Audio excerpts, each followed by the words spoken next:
ரித்திகா, அவன் கடைசியாக எழுதி வச்ச உயில்ல அவன் இறந்து போனதுக்கு அப்புறமும் கூட இந்த சொத்துல உனக்கு எந்த பங்குமே இல்லாத மாதிரி தான் எழுதி வச்சிருந்தான். ஆனால் நான் இதை மாற்றிட்டேன், உனக்காக மாற்றிட்டேன்.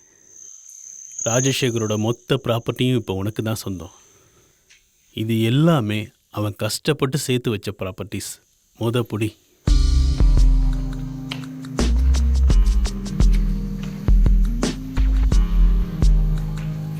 நாம் உள்ளே போகலாமா? உங்ககிட்ட கொஞ்சம் பேசணும். உனக்கு ஒயின் குடிக்க பிடிக்கும்ல?